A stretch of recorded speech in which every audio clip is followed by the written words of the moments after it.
እቲ ሓያል ናይ ምውዳብ ክእለት ዝነበሮ ውሩይ ተጋዳላይ መን ነበረ? ሓፂር ታሪክ ህይወት ኪዳነ ክፍሉ ገብረታቴዎስ ቀፂሉ ይቐርብ።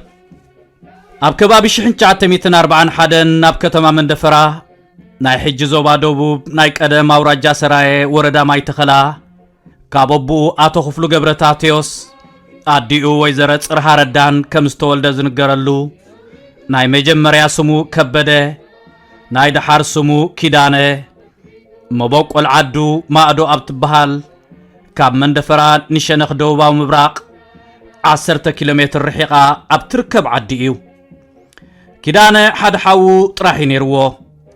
ንሱ ከዓ ዮሃንስ ዝተባሃለ ኮይኑ ኣብ 2014 ብሞት ካብ ዝዓለም ተፈልዩ።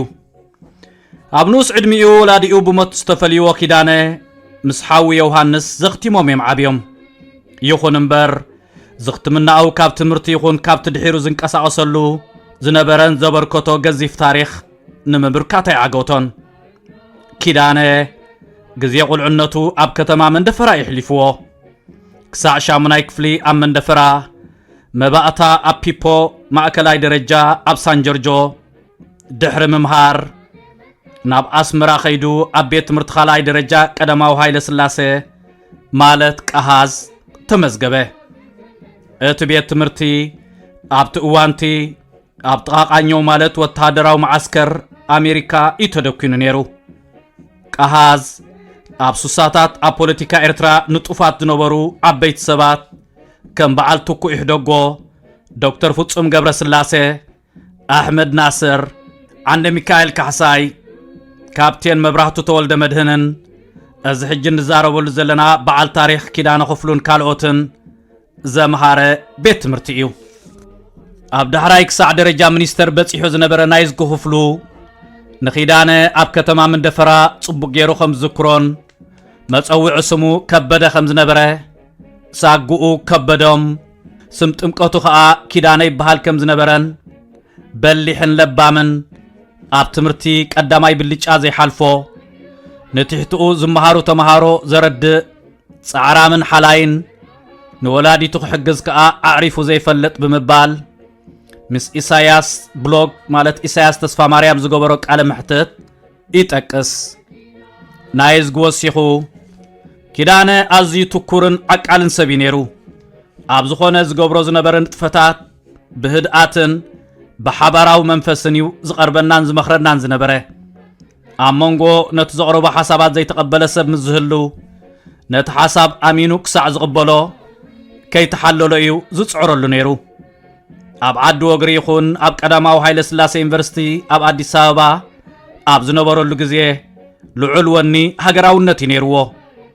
እዚ ከዓ ንስምዑለይ ረኣይለይ ኣይነበረን። ብፍላይ ኣብቲ ዩኒቨርሲቲ ኣብ ዝካየድ ዝነበረ ፖለቲካዊ ንጥፈታት ንጡፍ ተዋሳኣይ ነይሩ።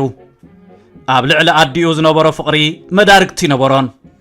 ንወላዲቱ ብገንዘብ ክሕግዝ ድማ ነቲ ዝጀመሮ ትምህርቲ ከቋርፅ ተገዲዱ ነበረ።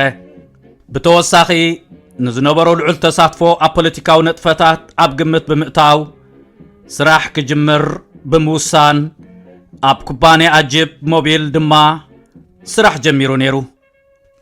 ሓደ ካብ ቀረባ ቤተሰብ ኪዳነ ክፍሉ ኪዳነ ሓጎስ ነባር ካናዳውን ወላዲ ኪዳነ ኣቶ ክፍሉ ፈለማ ዓስከር ጣልያን ምንባሩ ድሕሪኡ ግን ኣብ ንግዲ ተዋፊሩ እኽሊ ካብ ቁሓይን ክነግድ ዓሶ ተታሒዙ ኣብ 1945 ከም ዝሞተ ብምጥቃስ ኣብ 2013 ምስ ሓዊ ኪዳነ ማለት ኢንጂነር ዮሃንስ ክፍሉ ከም ዘዕለለን ኪዳነ ፈለማ ናብ ቀዳማዊ ሃይለ ስላሴ ዩኒቨርሲቲ ኣዲስ ኣበባ ምስ ኣተወ ሓኪም ክኸውን ክሳዕ ካልኣይ ዓመት ምምሃሩን ድሒሩ ግን ኣብ ሃገራዊ ፖለቲካ ጥሒሉ ምንጣፍ ምጀመረ ሕግን ኣብ ምጽናዕ ቀይሩ እናተማህረ ከዓ ኣብ ሞቢል ክሳዕ ደረጃ ማናጀር በፂሑ ምንባሩ ከም ዘዕለሎ ይሕብር። ኪዳነ ሓጎስ ስድራ ቤቱ ብመንፈዓት ኪዳነ ክፍሉ ማለት ከበደ ኣዝዮም ይሕበኑ ምንባሮም ኪዳነ ምቕሉል ህዱእ ሰብኣይ ንዕቕ ኣይንየት ድሙቕ ኮኸብ ከባቢኡ እዩ ነይሩ ብምባል ይጠቅስ። ንሱ ኣብ 1973 ስድራ ቤቱ ናብ ዩኒቨርሲቲ ክፋንዎን ከለዉ ኪዳነ ክፍሉን ኣብርሃ ደበጭን ኣጥፊእና ሕጂ ክንታይ ክንደግም እሞ ኣብ ፖለቲካ ከይትሳተፍ ቃል እተወልና ከም ዝበልዎ ኪዳነ ክፍሉ ብንኡሱ ቆልዓ ባህጊ ምስ ጎበዘ ዋልታን ተስፋን ስድራ ቤት ስነ ስርዓተኛ በሊሕ ሙእዙዝ ፈቃር ጎይታ ጠባይ ብምባል ይጠቕስዎ ምንባሮም የረጋግጽ። ፖለቲካዊ ንጥፈታት ኪዳነ ክፍሉ ከመይ ነበረ? እቲ ኣብ ምቕራጽን ምምሃዝን ዓበይቲ ሃገራዊ ግጥምታትን ደርፍታትን ዓብ ተራ ነይርዎ ተባሂሉ ዝጥቀስ ኪዳነ ክፍሉ ንማሕበር ቲያትር ኣስመራ ማለት ማታኣ ብጻዕሩ ሕጋዊ ፍቓድ ማለት ልቸንሳ ከም ዘውፅኣላ ከም ናይ ሕጊ ምሁር መጠን ኣብ ኣዲስ ኣበባ ምስ ውድብ ሓድነት ኣፍሪቃን ካልኦት ዲፕሎማስያውያን ትካላት እናተራኸበ ንዕላማን ፍትሓውነትን ሰውራ ኤርትራ የፋልጥን ይዝርግሕን ከም ዝነበረ ዝንገረሉ ልዕልኡ ከዓ ንኤርትራዊ ሃገራውነት ብግቡእ መልክዑ ንምትሓዝ ኪንኡን ክገልጽ ዝኸኣለ እዩ። ኤርትራውነት ሃገራዊ ፖለቲካዊ ዕዘት እናበለ ብብቕዓት ዝገልጽ ዝነበረ ሓርበኛ ከዓ ነበረ። ኪዳነ ክፍሉ ፖለቲካዊ ንጥፈታቱ ኣብቲ ብ1958 ኣብ ሱዳን ዝተመስረተ ኣብ ከበሳ ማሕበር 7 ኣብ ቆላታት ከዓ ብስም ሓረካ እትፍለጥ ምስጢራዊት ማሕበር ምንቅስቓስ ሓርነት ኤርትራ እዩ ጀሚሩ። ንሱ ተማሃራይ ቀዳማዊ ሃይለ ስላሴ እንከሎ እዩ ካብቶም ብቐዳምነት ዝጥቀሱ ሃገራውያን ተቓለስቲ ከም በዓል ሼኽ እብራሂም ስልጣንን ወልደ ኣብ ወልደ ማርያምን ተነቓቂሑ ንናጽነት ህዝቡን ሃገሩን ንምምጻእ ብምሉእ ልቢ ናብቲ ቃልሲ ዝተጸንበረ ምሩጽ ወለዶ ነበረ። ኣብቲ እዋን ኪዳነ ክፍሉ ዝተጸንበሮም ኣባላት ከም በዓል ሳላሕ ኣሕመድ ኢያይ፣ መሐመድ ስዒድ ናውድ፣ ትኩ ይሕደጎ፣ ካሕሳይ ባህልቢ፣ ወልዳይ ግደይ፣ ተኽላይ ሓረካ፣ መሓሪ ደበሳይ፣ ወልደ ሚካኤል ኣብርሃ፣ መሐመድ ዑመር ኣኪቶ፣ ያሲን አልቃዲ፣ ኣደም መለኪንን ካልኦት ንጡፋት ኣባላትን ነበሩ። ኣብ ማሕበር 7 እናነጠፈ ኣብ ከባቢ 1961-62 እዩ ናብ ዩኒቨርሲቲ ኣዲስ ኣበባ ኸይዱ። ኪዳነ በቲ ሓያል ናይ ምውዳብ ክእለቱ ተጠቒሙ ኣብ ኣዲስ ኣበባ ሓያሎ ፖለቲካዊ ውዳቤታትን ንጥፈታትን ኣካይዱ። ኣብ ውሽጢ እቲ ዩኒቨርሲቲ ብስቱር ብድሕሪ መጋረጃ ብምዃን ብኣዝዩ ልኡም ዝኾነ ጎስጓስ ተጠቒሙ ኣዝዮም ብዙሓት መንእሰያት ካብ ሰላማዊ ሰልፍታትን ተቃውሞታትን ሓሊፎም ንሰውራ ክሕግዙን ክቃለሱን ጎስጒሱን ጽሑፋት በቲኑን እዩ። ኣብ ኣኼባ ውድብ ሓድነት ኣፍሪቃ ብምእታው ንሰውራ ኤርትራ ዘላሊ ጽሑፍ በቲኑ ብዘይገለ መሰናኸል ወፂኡ እዩ። ኣበርክቶ ኪዳነ ክፍሉ ኣብ ኣዲስ ኣበባ በዚ ሓፂር ጽሑፍ ገሊጽካ ዝውዳ ኣይኮነን። መጽሓፍ ሙሉእ ንታሪኽ ህይወቱን ጉዕዞ ቃልሱን ዝትርኽ 204 ገጻት ዝሓዘ ብእንግሊዝኛን ትግርኛን ብእምነቱ ተስፋይ ተጻሒፉ ስለ ዘሎ ንሓበሬታ ንዕኡ ተወከሱ። ኪዳነ ክፍሉ ነዚ ሕጂ ሃገር ኣባዲሙ ዝርከብ ውልቀ መላኺ ኢሳያስ ኣፈወርቂ ንኽጋደል ካብ ኣዲስ ኣበባ ናብ ኣስመራ ዘፋነወ ሉሉይ በዓል ታሪኽ ነይሩ። ነቲ ፍጻሜ ዘዘንቱ ሕጂ ኣብ ሳስካቹን ካናዳ ዝመንበር እዩ ኤርትራዊ ገዲም ተጋዳላይ ተጋድሎ ሓርነት ነበር ገረዝ ጌር ተወልደ ብቓሉ ከምዚ ይብል።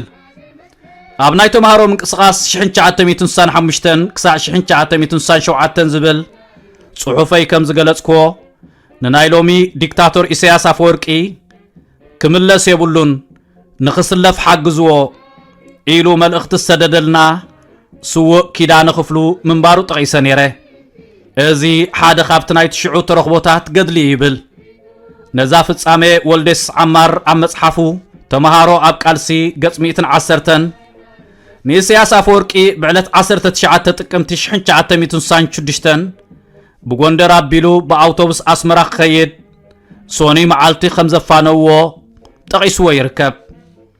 ወልደ የሱስ ዓማር ወሲኹ ንኢሳያስ በብመንገድና ገንዘብ አኪብና ብወገነይ ኮርስ ክወስዱ ካብ ዝመፁ መምሃራን ናይ ክረን 10 ቅርሺ ንመፋነው አኪበ። ኢሳያስ አስመራ ምስ በጽሐ ገረዝጌር ተወልደ መንገዲ ሓቢርዎ። ኢሳያስ ግን ብናይ ባዕሉ መንገዲ ንኸሰላ ከም ዝበጽሐ ድሒሩ ንገሪ ሓቢርዎ። ገረዝጌር ተወልደ ዝኽሩ ብዛዕባ ስውእ ኪዳነ ክፍሉ ከካፍል ከሎ ኪዳነ ሓያል ወዳባይ ጥራሕ ዘይኮነስ ሙሉእ ተወፋይነት ከም ዝነበሮን ምእንቲ ምውዳብ ክጥዕሞ ኣብ ዝተፈላለየ ጨናፍር ናይቲ ዩኒቨርሲቲ ማለት ፋካልቲ እናኣተወ ንሓያሎ ዓመታት ንጡፍ ውዳቤታት የካይድ ከም ዝነበረ ስውእ ጊላይ ሓቢሩኒ። ስውእ ዶክተር ሃብተ ተስፋ ማርያም እውን ንስውእ ኪዳነ ክፍሉን ናይ ሎሚ ሚኒስተር ተስፋይ ገብረስላሴን ማህደረ ትምህርቲ ረኺብናልኩም ኣለና ናብ ፖላንድ ምፁ ኣብ ዝበልዎም ግዜ ተስፋይ ክቕበሎን ከሎ ኪዳነ ግን ክቃለስ ከም ዝመረፀ ሓቢሩኒ።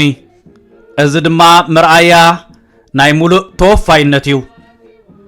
ኪዳነ ክፍሉ ኣብ 1961-62 ዓመተ ምህረት ናብ ኣዲስ ኣበባ ዩኒቨርሲቲ ኣብ ዝኸደሉ ክሳዕ 1969 ኣብ ኣዲስ ኣበባ ሓያል ውዳቤታት እናካየደ ይጸኒሑ።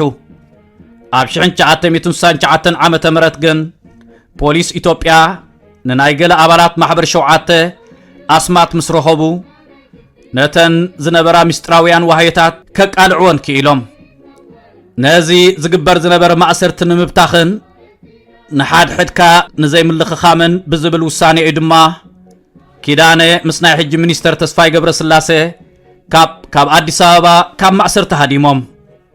ዝኾነ ሰብ ከይፈለጠ ከዓ ምስጢራዊ ጉዕዞኦም ናብ ዓደን የመን ፈሊሞሞ። ናብ የመን ምስ ኣተው ተስፋይ ገብረስላሴ ትምህርቲ ቅጽል ናብ ፖላንድ ክኸይድ ከሎ ኪዳነ ክፍሉ ግን ድሕሪ ነብሱ ካብ ኣዲስ ኣበባ ብምህዳም ኣብ ኣዲስ ኣበባ ዝነበሩ ብጾቱ ካብ ማእሰርቲ ከም ዝድሕኑ ብምግባር ነቲ ኣብ ሶራ ኤርትራ ዝነበረ ጸገማት ብኣካል ከይዱ ንምዕዛብ ናብ ከሰላ ይምርሑ። ነዚ ኣመልኪቱ ሚኒስተር ተስፋይ ገብረስላሴ ከምዚ ይብል ኪዳነ ኣብቲ ሶራ ሓደ መሰረታዊ ጌጋ ይፍጸም እምባሩ ተሰዊጥዎ ነይሩ። ነብሱ ድማ ኣብ ኣዋጣሪ ኩነታት ኣትያ ረኸባ። በቲ ሓደ ወገን ኤርትራውያን እቲ ኣንጻር መግዛእቲ ናይ ምቅላስ ወኖም ካብ መዓልቲ ናብ መዓልቲ እናበረኸ ይኸይድ ነይሩ። ብኣንጻሩ እቲ ሰውራ ኣብ ሜዳ ይኹን ኣብ ሱዳን ኢዱ ዘርጊሑ ክቕበሎም ቁሩብ ኣይነበረን። ስለዚ ኪዳነ ኣብቲ ሰውራ እንታይ ዝግበር ነይሩ? ኣንፈት ናይቲ ሰውራ ንምዕራይከ እንታይ ክግበር ዝከኣል ንኽፈልጥ ተሃንጥዩ ነይሩ ዝብል እምነት ነይሩኒ ይብል ሚኒስተር ተስፋይ ገብረስላሴ። ቀፂሉ ከዓ ኪዳነ ክፍሉ ብዝነበሩ ሓያል ሃገራዊ ፍቕሪ ተደሪኹ ነቲ ኩነታት ንምቕያር ኩሉ ዝከኣሎ ክገብር ቆሪፁ እዩ ተላዒሉ ነይሩ።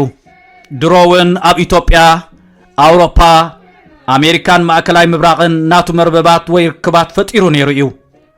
ኣብ ከምዚ ኩነታት እንከሎ እዩ እምበኣር ኪዳነ ተቐቲሉ። ዝኸበርኩም ተኸታተልቲ ሞዛይክ ባህሊ ንታሪክ ኪዳነ ክፍሉ ዝኸበርኩም ተኸታተልቲ ሞዛይክ ባህሊ ንታሪክ ኪዳነ ክፍሉ ዝምልከት ዘቕረብናልኩም መደብ ኣብዚ ይዛዘም።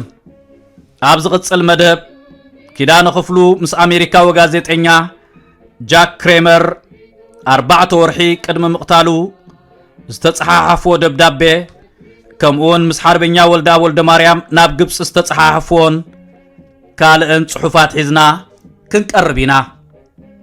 እዚ ታሪኽ ካብቲ ብእምነቱ ተስፋይ ተጻሒፉ ብባሲለስ ዘሞ ኣርትዖትን ትርጉም ካብ እንግሊዝኛ ተገይሩሉ ብሰማያት ምሕታምን ምክፋልን መጽሕፍቲ ኤርትራውያን ዝተሓትመ ንታሪኽ ህይወት ኪዳነ ክፍሉ እተዘንቱ መጽሓፍ ሞከስ ጌርና ዘዳለናዮ ጽሑፍ ነይሩ። መኮንን ተስፋዬ ካብዚ ካብ ሕብራት መንግስታት ኣሜሪካ ክፍለ ግዛኣት ሚሽጋን ከተማ ግራንድ ራፒድ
بسرات نفكرت نباب مصحفتي إرتراويان أوصا هاجر أبي كنركب نخيل لكم تشجروا السبات وحدات سايكونكم نزف التحن من داي بستخالمت أن أوشت هاجرنا وصأن زحتم مصحفتي ناب أنببتن مقراب نزحال فشم وانتعمتات كي تحللوا كابز سرحة تكالات بقدام نتسرع سميات محتمن مكفال مصحفتي إرتراويان يوم أمربب حبريتا سميات.com ناب أمريكا كندا هاجرات إيروبان زلاخو لعلي 450 عينت مصحفتي بأشحات كدحات يركبهم سميات مشطا مصحفتي مبوقلاوين مصحفتي بناي ترجم مصحفتي توحيطهم كيترفو زي تأدن تعري يكايد مرأي ناي زخا تاريخ هيوت حربنيا بونا ولد أب ولد مريم تكو يحدقو كيدانة كفلو عبد القادر كبيرة شيخ إبراهيم سلطان دكتور فتصوم قبر سلاسي طبقات ጸጋይ ኢያሱ አዝማች በርሀ ገብረ ኺዳን ብላታ ካሕሳይ ማሉ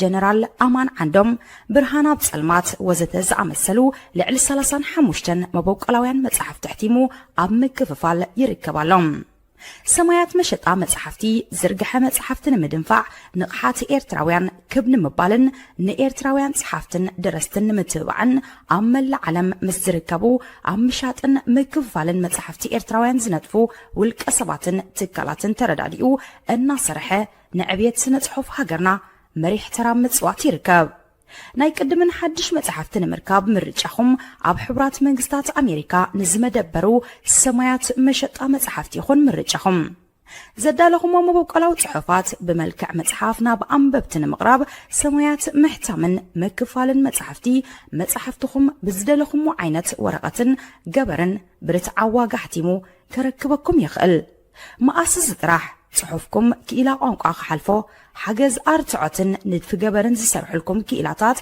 أب مرخابون حجز كنجبر نخل بسحنا بسرحنا كتعقبهم